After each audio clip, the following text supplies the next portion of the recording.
She stood in the center of the ballroom, and no one looked at her. The chandeliers blazed overhead, golden light spilling across silk gowns and polished coats, laughter swirling around her like a current she could not enter. Lady Alara Ashworth, wife of the Duke of Ashworth, stood alone while her husband danced with Lady Priscilla Grenville. His hand rested at the small of another woman's back. His head dipped toward her, listening to something she whispered. He smiled, a quiet, private smile Alara had never once been given. The music swelled. Someone behind Alara murmured, "A full year married, and he still looks through her like frosted glass." She felt the words land in her chest and stay there. Her fingers tightened on the stem of her champagne glass. She was 23 years old, dressed in pale lavender silk, her hair arranged with pearls, and she had never felt more invisible. The Duke had married her for duty. She had known that from the start. Her family's estate was drowning in debt, his influence was vast, and their union had been a transaction signed with a cold, civil handshake. But somewhere in a foolish corner of her heart, she had believed she could reach him. She had believed softness might be met with softness. She had been wrong. He led Lady Priscilla through a turn, and for a fleeting moment his gaze brushed past Alara without stopping, as if she were a column, a drapery, a shadow on the wall. The song ended. Alara set down her glass and walked toward the terrace doors. Not a single head turned, not her husband's, not anyone's. The cold night air hit her face and she let it. She stood alone in the darkness, pressing her palms flat against the stone balustrade, and for the first time she allowed herself to think the thought she had been pushing away for months. I cannot live like this forever. The ache was not sharp any longer. It had dulled into something heavier, a slow, spreading numbness that frightened her more than tears. Behind her, through the glass, the celebration continued. Her husband smiled again, but it was not for her. It had never been for her. Alara had arrived at Ashworth Hall 1 year earlier, a bride of 22 with hope wrapped tightly around her ribs. The carriage had brought her up a long elm-lined drive to a manor of gray stone and tall windows, grand and unsmiling. Alexander Ashworth, the 6th Duke of Ashworth, had met her on the steps. He had bowed. He had said, "Welcome to your new home, Lady Ashworth." His tone had been courteous and hollow, like a steward receiving a guest. She had tried. In the first weeks she had risen early to take breakfast with him, learning how he preferred his tea, how he folded his newspaper with sharp, efficient creases, how he answered her questions in short, clipped sentences without ever lifting his eyes. She had asked about the estate, his interests, his childhood. His replies never opened a door. "The estate runs well enough. I have little time for idle pursuits. My childhood was unremarkable." She had chosen books from the library she thought he might like and left them in his study. They remained unread. She had planned a small dinner for just the two of them on the anniversary of their first month together. He had arrived 40 minutes late, apologized without meeting her gaze, and eaten in near silence. One evening, when autumn rain lashed the windows and the house felt especially cavernous, she had gathered her courage and placed her hand gently over his on the dining table. "Alexander," she had said softly, "I should like to know you, truly know you." He had looked at her hand as if it were something foreign.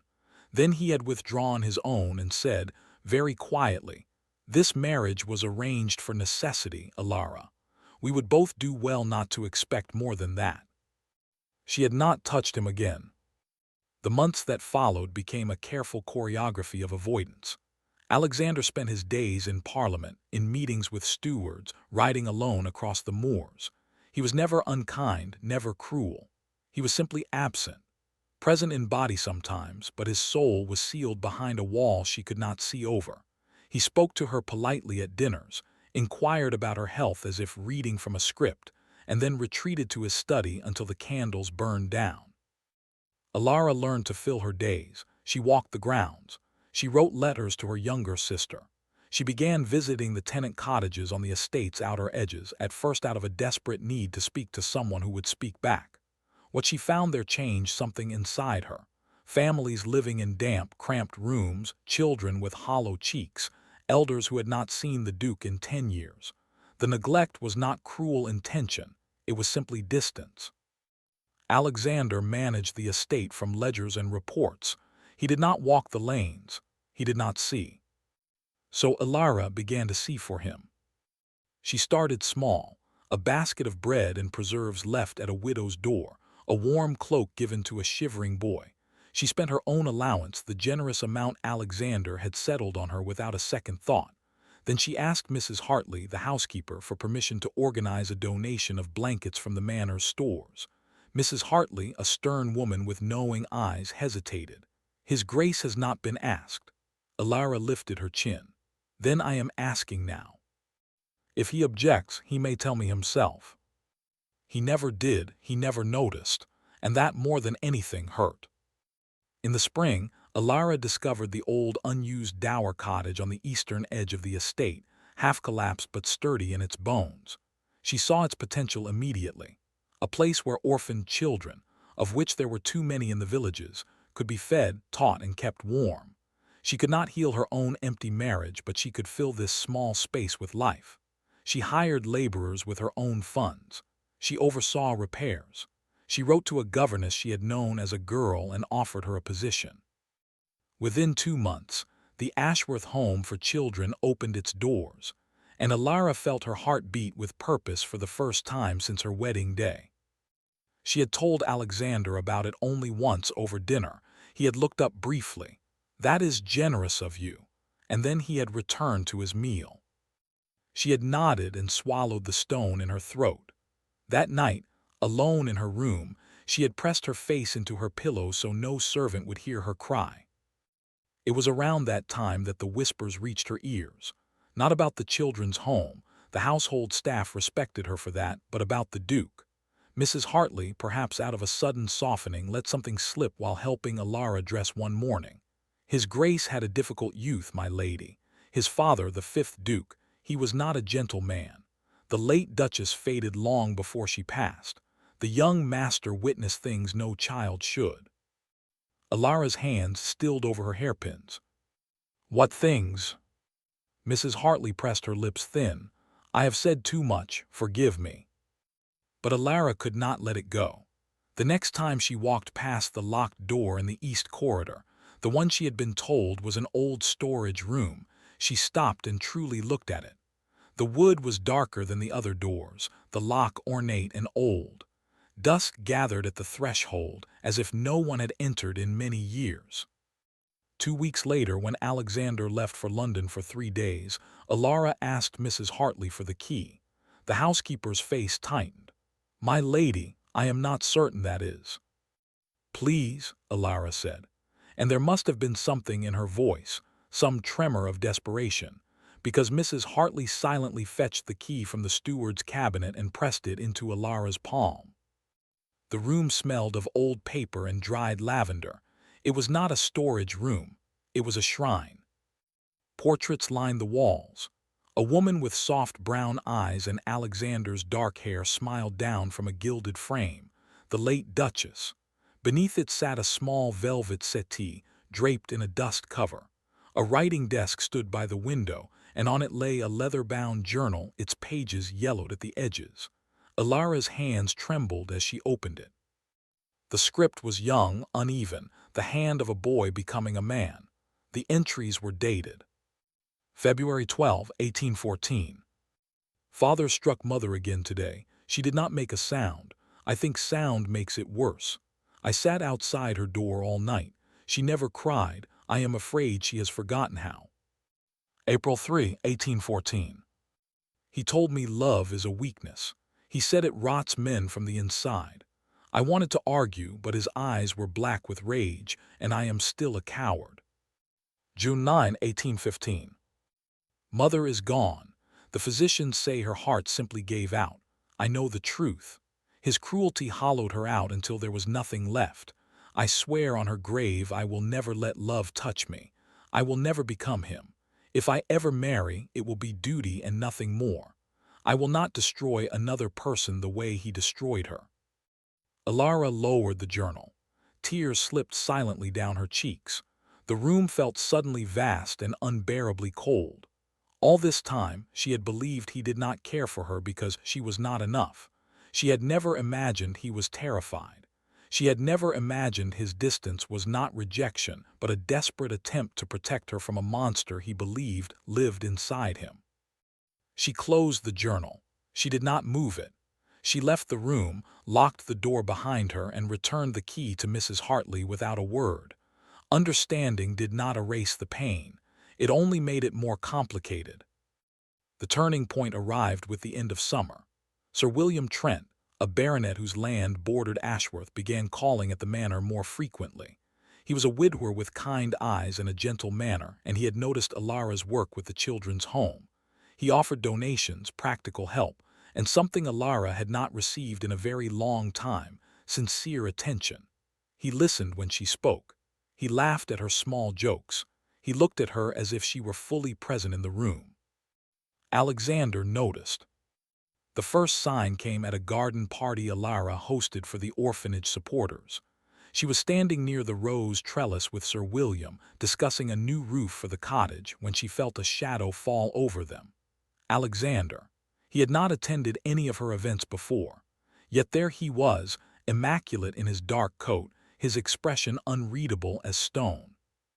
"Sir William," he said, his voice cool as a winter stream, "I did not realize you were so intimately involved with my wife's charitable endeavors." The baronet, entirely unruffled, smiled. "Your wife is doing remarkable work, Your Grace. The county owes her a debt." Alexander's jaw tightened almost imperceptibly. "Indeed, I am aware of my wife's virtues." The words were correct, but the tone was possessive in a way Alara had never heard. Something unspoken crackled between the two men. After Sir William excused himself, Alexander turned to her. His eyes searched her face with an intensity that made her breath catch. "You spend a great deal of time with him." Alara met his gaze directly. "He has been kind." The Duke said nothing, but his hands at his sides curled slowly into fists, then relaxed. He walked away without another word. And for the first time, Alara felt not hope exactly, but a shift in the air between them, a crack in the ice. But old wounds do not heal overnight.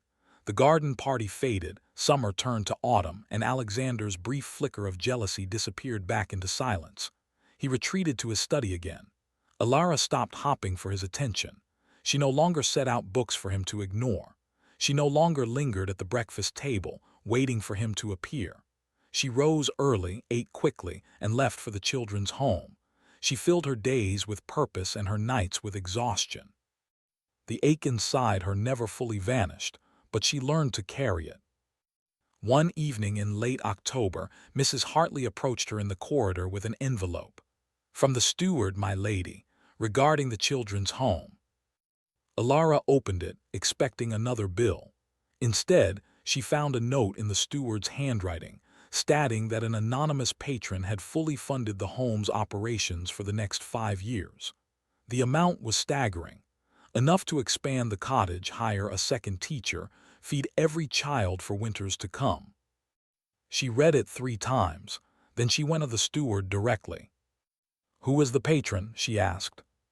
The steward hesitated, glancing toward the closed door of the Duke's study. "I was instructed not to say, my lady." But Alara knew. She knew in the way she had learned to read the silent spaces in this house. Alexander had not only noticed her work, he had protected it, quietly, invisibly, without ever expecting thanks or giving her the chance to offer any. That night she stood outside his study door for a long time. Light glowed beneath the frame. She could hear the scratch of his pen. She lifted her hand to knock, then lowered it. She was not ready, or perhaps he was not. She returned to her room and cried again, but this time not from sadness, from the bewildering, painful sweetness of learning that the man who never looked at her had been watching all along. December arrived with frost and quiet. The estate settled into winter's hush. Alara now divided her time between the manor and the children's home, where the laughter of little ones filled rooms once thick with dust. Sir William continued his friendly visits, but Alara gently began to create distance, not because Alexander demanded it. He never mentioned the baronet again, but because she finally understood that her heart was no longer free to be given elsewhere. It still belonged to a man who could not bring himself to take it. The crisis arrived on the longest night of the year. A winter storm swept across the moors with sudden violence. Wind howled against the manor walls. Snow piled against doors.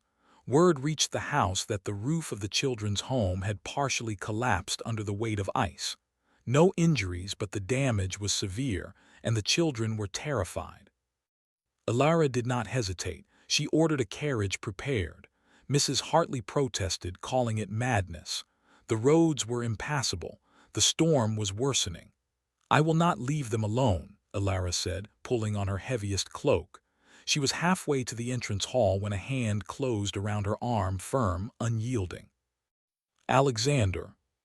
She had not even heard him approach. His face was pale, his dark eyes blazing with something raw and uncontrolled. "You are not going out in this," he said. She tried to pull free. "The children are frightened, the roof." "I will send men. I will go myself if necessary, but you will not risk your life." "They are my responsibility," she fired back, her voice rising for the first time in their marriage. "I built that home with my own hands and heart while you sat in your study pretending I did not exist. You do not get to decide what risks I take now." The words cut through the howling wind like a blade. Alexander flinched. His hand dropped from her arm. For a long, suspended moment, he simply looked at her, and the wall behind his eyes trembled. Then he spoke, so quietly she almost did not hear. "If something happened to you, I would not survive it." The honesty in his voice stole her breath. He turned away sharply, calling for his steward, issuing rapid orders for a rescue party. Within minutes, he was gone into the storm himself, leaving Alara standing in the hall, her heart hammering against her ribs. She waited. 1 hour, 2. By the fire in the drawing room, wrapped in a wool blanket, she prayed in a way she had not prayed since childhood. When the great doors finally opened, bringing a gust of icy air and the sound of men's boots, she surged to her feet. Alexander walked in, snow dusting his dark hair, his coat soaked through. He was holding a small girl in his arms, little Bess, the youngest orphan, and behind him streamed the rest of the children, bundled in blankets, shepherded by housemaids and footmen. The children's home could not be repaired tonight. He had brought them all to the manor. He handed Bess gently to a maid, then turned to Alara.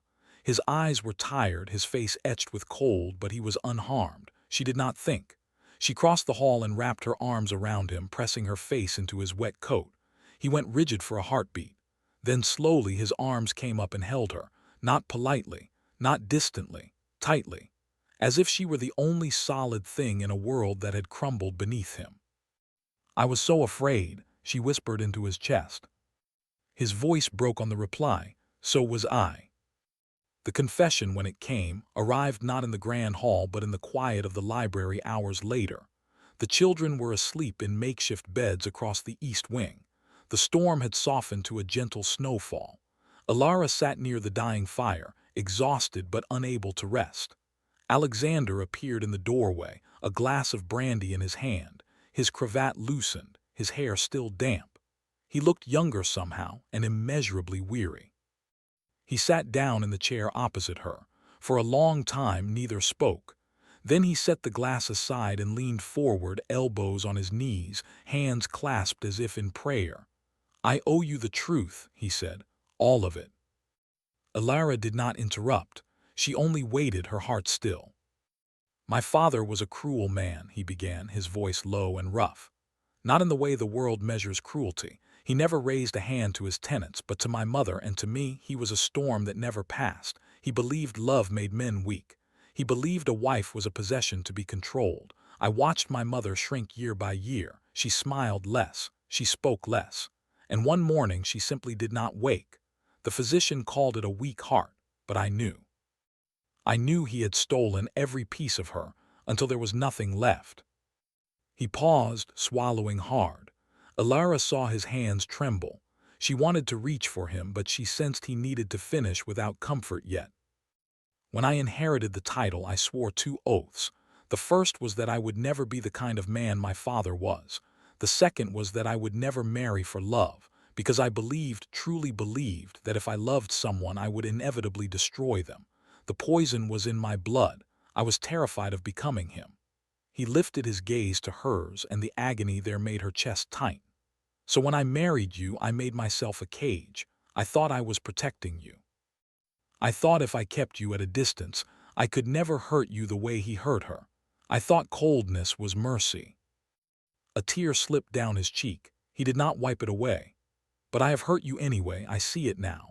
I have seen it for months, your silence, your absence from the dinner table, the way you stopped waiting for me.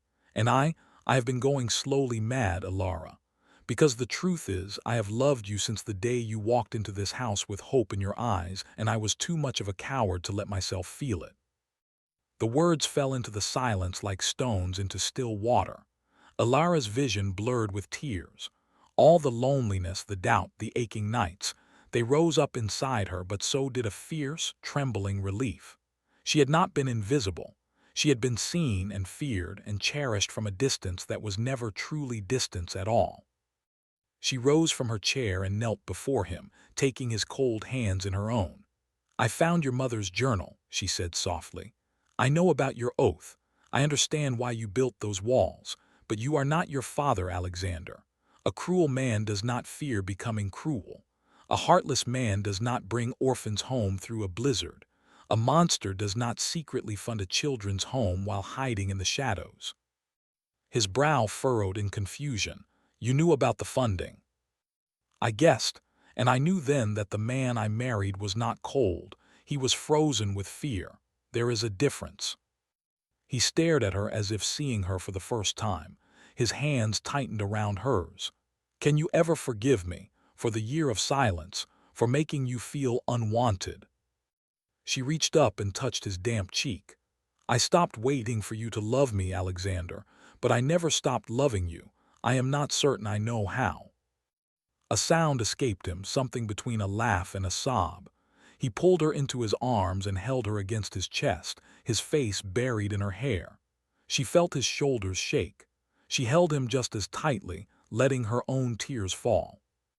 They stayed like that until the fire burned to embers. No more words were needed. The confession had been made. The walls had fallen. And in the hushed, snow-blanketed manor, surrounded by sleeping children who owed their safety to them both, something new began to grow. The days that followed were not a fairy tale. Healing did not happen in a single night. Alexander still struggled with old habits, moments of retreat, flashes of stiffness when emotion ran too close to the surface. But he tried. He met her for breakfast. He walked with her through the frost-covered gardens. He visited the children's home when it was rebuilt, letting the little ones tug at his coat and call him Your Grace with sticky hands. He learned their names. He began to smile, a real smile, the kind that reached his eyes.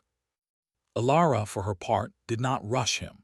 She gave him space when he needed it and held his hand when he reached for hers.